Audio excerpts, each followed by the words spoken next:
bagaimana saya bisa hidup ke depannya, bagaimana saya bisa makan, orang lain saya nggak pikirin, itu bukan Kristen namanya. Amin.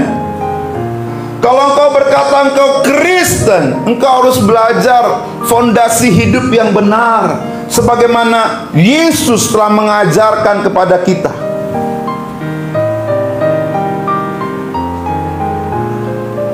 Ingat, kalau kita berkata kita Kristen, kita harus ikut teladan Yesus. Dia turun dari surga yang nyaman, dari surga yang serba ada, yang gak perlu dia susah-susah. Ngapain Yesus turun lahir ke bumi ini?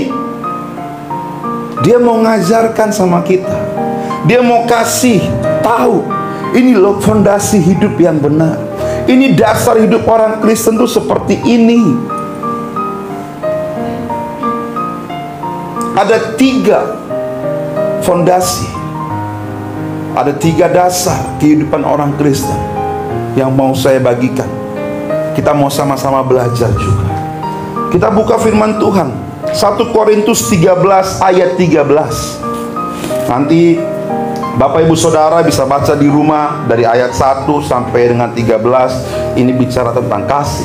Tapi saya mau bagian terakhirnya di ayat 13. Kita mau baca sama-sama dan kita mau renungkan kebenaran firman Tuhan ini.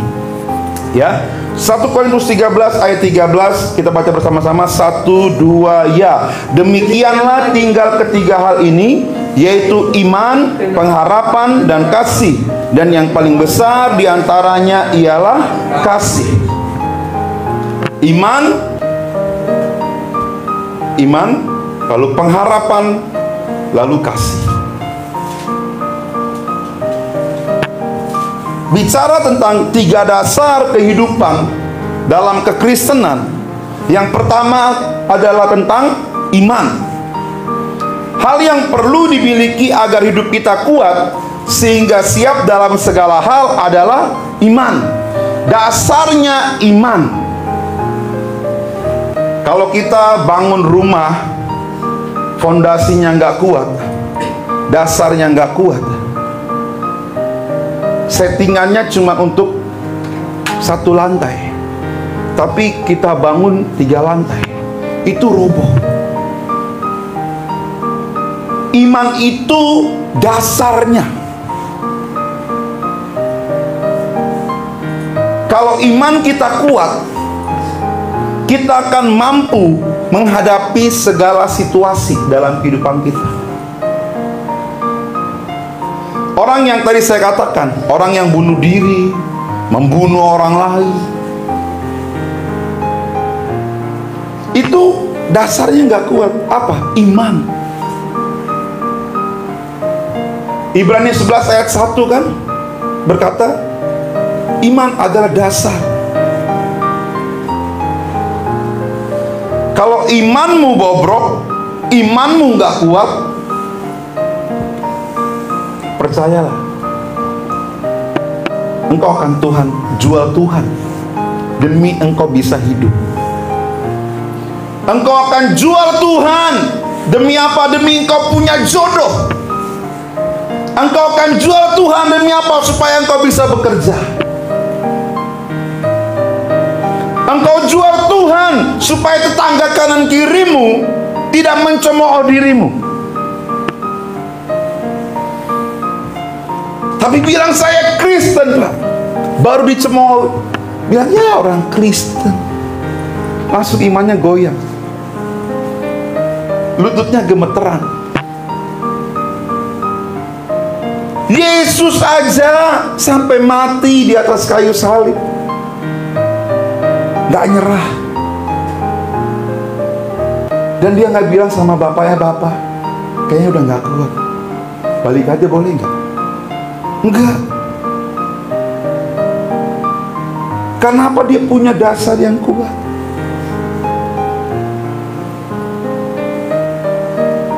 Iman inilah yang akan menjadi pondasi yang kuat dalam bangunan hidup kita. Kalau engkau menata imanmu dengan baik, Kalau engkau benar-benar mendengarkan firman Tuhan dengan baik, iman bisa kuat karena apa? Karena pendengaran akan firman Tuhan. Bukan sekedar dengar, tapi engkau renungkan. Setelah itu engkau lakukan. Maka iman itu akan terus menjadi kuat. Ini sama kayak latihan.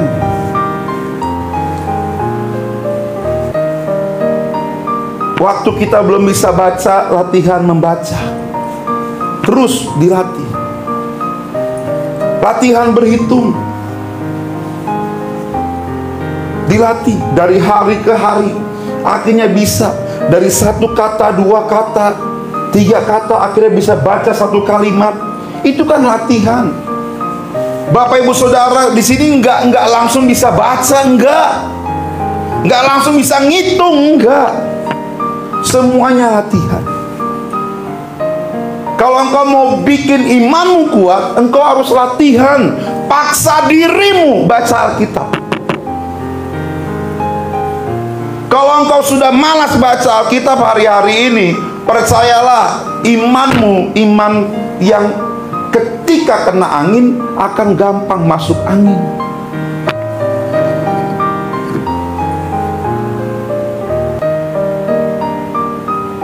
Contohnya, kalau lagi hari Minggu, lalu hujan turun, puji Tuhan, ada alasan ke Bapak Gembala, nggak gereja. Itu imannya iman kerupuk. Baru masuk, baru hujan. Belum hujan golok ya kan, baru hujan air.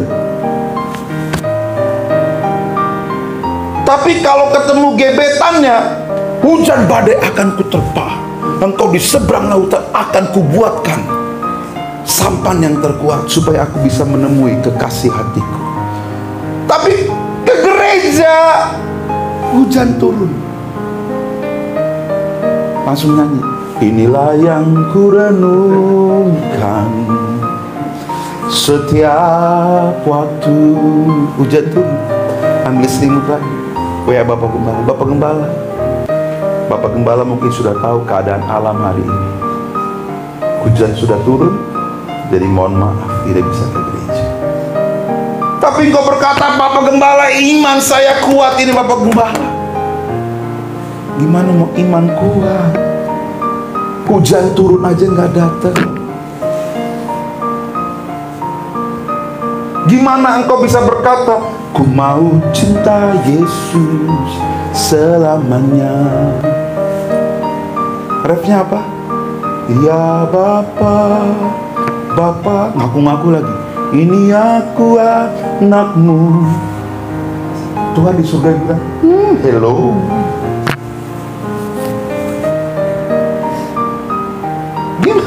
Gimana mau bilang iman saya kuat ke gereja, hari Minggu hujan turun rintik-rintik. Tuhan Yesus baik menjawab doaku. Gak ke gereja. Hari Sabtu, malam Minggu, malam yang panjang, tereret, ya kan? Tidur jam 4 pagi, bangun jam 12. Rencana settingannya mau ibadah jam 10. Tapi karena cuaca yang mendukung, dingin-dingin membuat kita semakin nyaman.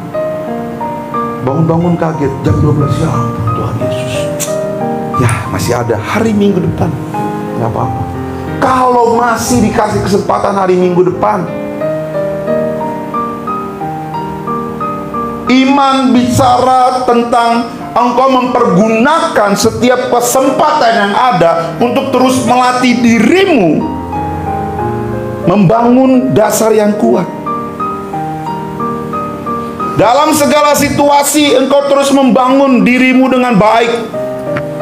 Engkau jadikan dasar yang paling kuat, imannya ini dulu dikuatkan. Gak sembarangan.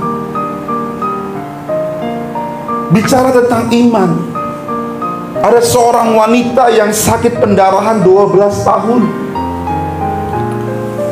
Ketika itu banyak orang berkerumun, dan dia sudah hampir putus asa. Karena apa? Dia sudah lakukan semuanya. Bu, di sini ada ahlinya. Bu, di sini ada ahlinya. Dia datang, tapi nggak bisa, nggak sembuh. Ketika dia lihat ada Yesus di sana, dalam hatinya dan dengan keteguhan imannya, dia berkata begini, asal ku pegang saja jubahnya, maka aku akan sembuh.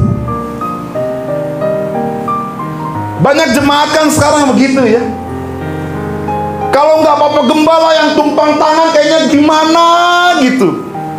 Padahal kan doamu sama. Kalau engkau percaya, doamu dijawab. Ayo jadi jemaat yang dewasa.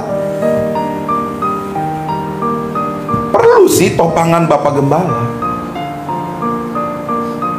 Tapi kalau engkau berkata engkau punya iman yang besar, ada anakmu sakit, suamimu sakit, tumpang tangan. Dalam nama Tuhan Yesus, kuasa Tuhan mampu menyembuhkan. Itu iman yang mantap. Tapi banyak orang Kristen ya begitu. Bapak Gembala tolong, Bapak Gembala tolong. Lagi susah aja ingat Bapak Gembala. Tapi kalau diberkati, oh Bapak Gembala lupa. Ayo, kita boleh kehilangan segala sesuatunya, tapi mau saya katakan, jangan sampai engkau kehilangan iman. Amin. Engkau boleh kehilangan segala sesuatunya. Ayub kehilangan semuanya. Di proses itu, dia kembali membangun dasar kehidupannya, yaitu imannya. Dan bahkan dia berkata sama istrinya, hai engkau wanita gila, apakah engkau mau yang baik saja daripada Tuhan? Jangan jadi orang Kristen yang cuma cinta Yesus kalau ketika hidupmu diberkati. Kalau hidupmu lagi susah, engkau nggak akan bisa berkata dengan tulus, engkau mau cinta Yesus selamanya. Ketika engkau kehilangan pekerjaan, siapa pertama kali yang kau kutuki? Ketika engkau kehilangan istrimu, suamimu, anakmu, hartamu, siapa pertama kali yang kau kutuki? Manusia begitu. Imannya diukur dari apa yang dia miliki. Kalau hartanya banyak, dia punya iman yang mantap. Tapi ketika Tuhan ambil hartanya, masihkah kau bisa berkata, Tuhan Yesus baik? Engkau boleh kehilangan segala sesuatunya sekali lagi, tapi jangan pernah kehilangan harapan. Jangan pernah kehilangan imanmu sekalipun kepada Tuhan.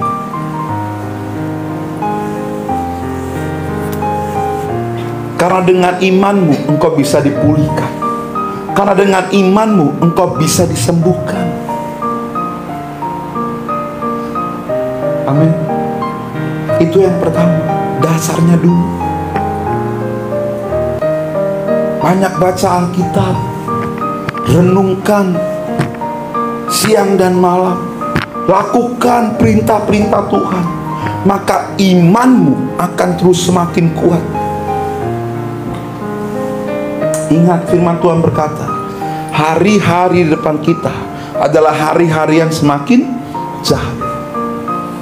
Kalau engkau tidak memperlengkapi, tidak membangun dirimu dengan dasar iman yang kuat, dengan apa lagi kita mau membentengi diri kita? Dengan apa lagi? Gak bisa. Yang kedua, setelah kita punya dasar yang kuat, fondasi yang pertama, iman. Yang kedua, pengharapan.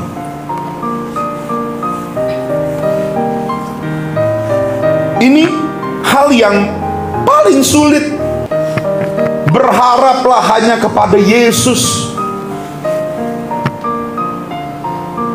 Pak, kalau ngomongin berharap sama Yesus dalam keadaan yang baik, itu masih gampang, Pak.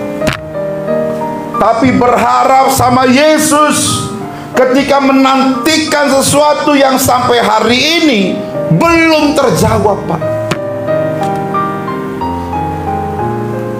Berapa lama engkau berdoa untuk pergumulan? Sudah nyerah? Atau engkau sudah putus harapan sama Tuhan? Tuhan gak baik. Tuhan cuma baik sama orang yang di sana. Tuhan gak baik sama saya. Seandainya Yusuf berkata itu sama Tuhan, ketika Yusuf dijual sama abang-abangnya, Yusuf tidak akan jadi orang paling penting di Mesir. Kalau nggak ada Yusuf pada waktu itu, Firaun nggak ada guna. Nggak ada gunanya Firaun.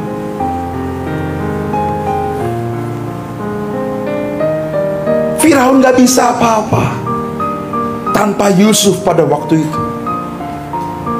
12 tahun menunggu mimpi yang Tuhan berikan untuk jadi. Hari ini, berapa lama engkau bergumul? Berapa lama engkau berdoa? Berapa lama engkau berserah? Berapa lama engkau berharap sama Tuhan? Apa yang engkau pergumulkan hari ini? Ingat, Tuhan mampu. Tuhan sanggup. Dia Allah yang sanggup menjawab setiap doamu, menjawab setiap tangisanmu. Pengharapan. Engkau harus punya dasar ini, supaya engkau nggak jadi orang yang gila.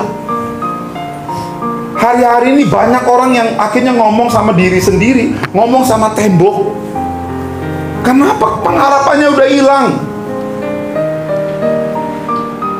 Lari ke minuman, mabuk, supaya apa? Supaya nggak stres katanya. Tapi pas minum semakin stres, ya kan? Lihat orang padahal jalan, tapi kayak nantangin, kata, kenapa kau nantangin sambil gini begini kan? Siapa yang nantangin, bang? Itu kau jalannya nantangin, ini juga udah mabuk. Udah stres di sini, tambah lagi alkohol, stres.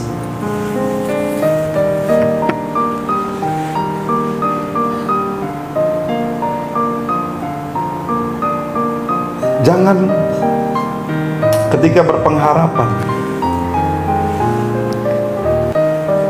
jangan berpikir engkau bisa kontrol Tuhan. Ketika engkau berdoa, itu bukan remote control untuk engkau kontrol Tuhan dan suruh-suruh Tuhan. Ingat, doamu itu bukan remote control untuk engkau atur Tuhan dan suruh Tuhan turun ke bumi ini untuk mengurus seluruh masalahmu. Enggak. Tapi doa itu adalah suatu pengharapan yang berserah sepenuhnya atas kontrol Tuhan.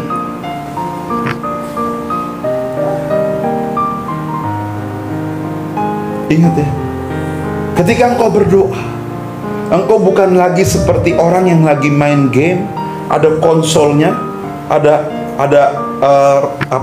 kontrolernya, dan kau atur-atur Tuhan. Tuhan, aku ingin ini. Enggak. Ingat doa Bapa kami gimana? Itu doa tuh yang benar begitu. Jadilah kehendakmu di bumi seperti di surga. Lalu kalau minta tuh sadar diri, berikanlah kepada kami pada hari ini makanan kami yang ingat, cukup. Lalu sebelum berdoa tuh, sebelum ngomong apa-apa, bilang ampunilah kesalahan kami seperti kami juga mengampuni kesalahan orang yang bersalah kepada kami. Artinya apa? Engkau harus dengan kudus datang kepada Tuhan. dengan hati yang benar. Kalau engkau masih menyimpan kecewa sama orang lain, engkau masih menyimpan dendam sama orang lain, lalu engkau berdoa, itu sama kayak orang Farisi lagi berdoa. Dia bilang begini, Tuhan, aku tidak seperti orang yang berdosa di sebelahku. Aku tidak seperti dia, seorang pemungut cukai. Oke? Sama-sama berdoa nggak? Sama. Tapi orang yang berdoa di sebelah orang Farisi ini, dia tidak berani melihat ke langit, dia nggak berani, dia menunduk. Pengharapan itu seperti sauh atau jangkar di kapal. Kalau yang pernah naik kapal laut yang besar, tongkang, nah itu ada jangkarnya, itu besi, full besi loh. Ya, lalu ketika kapal ini ingin berhenti di satu titik di laut atau di sungai lah, di danau, itu jangkarnya diturunkan,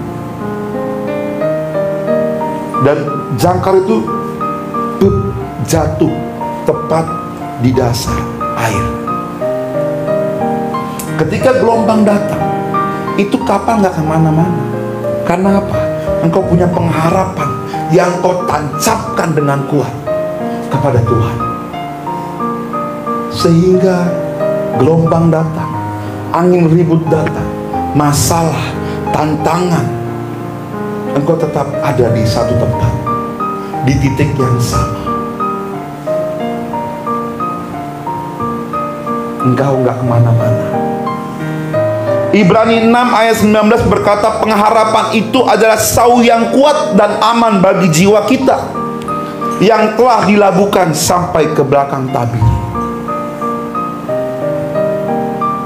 Ketika engkau punya kasih, engkau punya iman, dasarnya sudah kuat, lalu dibangun lagi pengharapan, engkau akan jadi semakin kuat.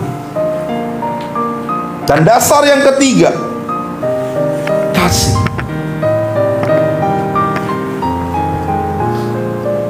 Kalau kita punya iman, punya pengharapan, engkau harus punya kasih. Kekristenan bicara tentang kasih. Allah adalah kasih.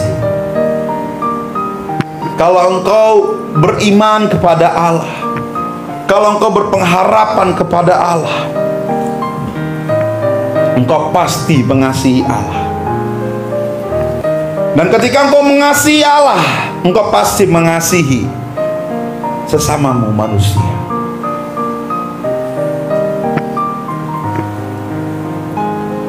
Kita percaya bahwa kekuatan kita hanya dalam Tuhan.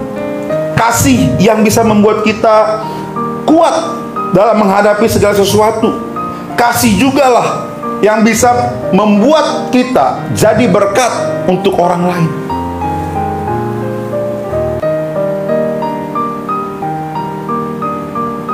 Kalau kita sudah punya kasih, kita nggak perlu banyak ngomong tentang Kristus. Tunjukkan saja hidup kita dengan kasih. Amin.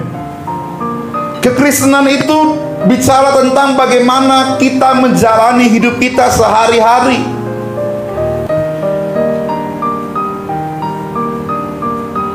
Kasih itu tidak cemburu. Kasih itu tidak iri hati. Kasih itu tidak ngomongin orang. Betul nggak? Kasih itu tidak merasa paling benar. Jangan kita bilang begini, wah saya sudah ke gereja seminggu 4 kali, dan kamu nggak pernah ke gereja.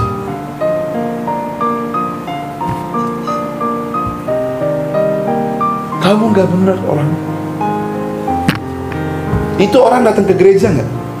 Enggak. Yang ada hidung kita mimisan, kena tonjok sama dia. Kalau engkau mengajak orang datang kepada Yesus dengan cara mengasihi dia, dengan cara memberi hidup, berdoa, bergumul untuk dia. Jangan bersaksinya merasa paling benar sendiri. Itu bukan kasih namanya. Engkau sombong. Jangan jadi Kristen yang sombong. Bersaksi, sampaikan kasih Yesus.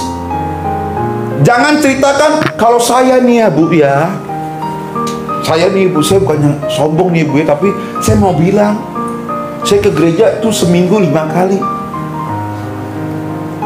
Kalau doa puasa, doa ibu-ibu, doa setengah puasa, doa peperangan, saling mendoakan. Wah, semua doa saya ikut Bu. Yang onsite, yang online, wah saya ikut pokoknya semua. Mau di Zoom, mau di YouTube, Facebook, wah ikut semua saya Bu mah. Makanya saya bisa kuat tuh hari ini. Itu orang empet, yang dengerinnya enak, mau muntah. Kalau engkau mengasihi orang, ya ceritain aja tentang Yesus. Wah, saya menikmati kebaikan Yesus. Kasih Yesus saya rasakan sampai hari ini. Saya kuat karena kasih Yesus. Ya, saya bukan nggak pintar ngomong, tapi saya mau mendoakan ibu aja lah. Mau didoakan nggak? Oh iya, boleh Pak. Doakan. Jadi nggak usah ngomongin, Bu, saya pelayanan di sini, saya di sini Bu. Mau bersaksi atau mau nyombongin diri?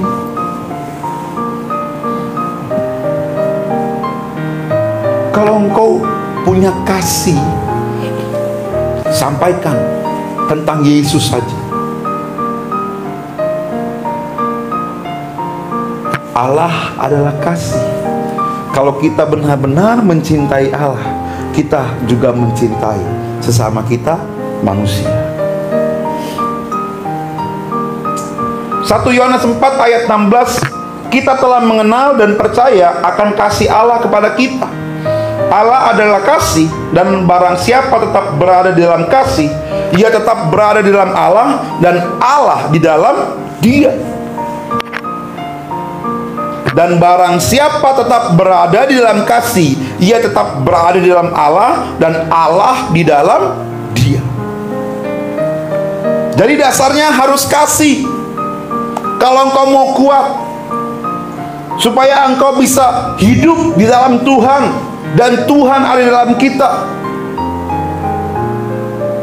Ini kan seperti Tuhan itu seperti pokok anggur. Kita ini yang, kalau bahasa itunya, di stek atau dicangkok, ditempelkan kepada pokok anggur itu. Kalau kita ingin bertumbuh dalam Allah, di dalam Tuhan, ya kita menikmati apa yang Tuhan lakukan, kita lakukan, maka bertumbuh. Yesuslah pokok anggurnya, kita ini ranting-rantingnya, carang-carangnya yang ditempelkan.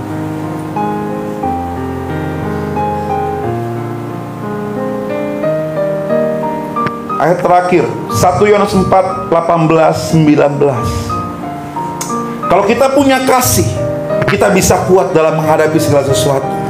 Di dalam kasih tidak ada ketakutan. Kasih yang sempurna melenyapkan ketakutan. Sebab ketakutan mengandung hukuman, dan barang siapa takut, ia tidak sempurna dalam kasih. Kita mengasihi karena Allah lebih dahulu mengasihi kita. Jadi kalau kita punya dasar yang ketiga, kasih, kita nggak perlu khawatir dengan apapun. Kita nggak perlu takut dengan apapun. Karena di ayat 16 tadi dikatakan, dan barang siapa tetap berada dalam kasih, ia tetap berada di dalam Allah, dan Allah di dalam dia.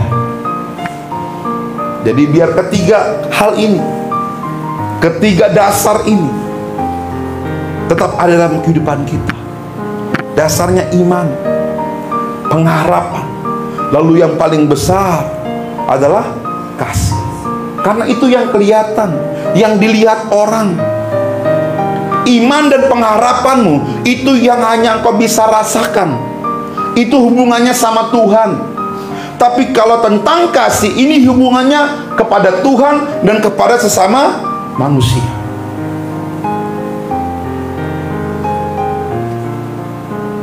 Mari terus latih, disiplinkan dirimu, tubuhmu, disiplinkan rohmu untuk terus membaca firman Tuhan, berdoa, bersyafaat kepada Tuhan, dan melakukan kebenaran firman Tuhan.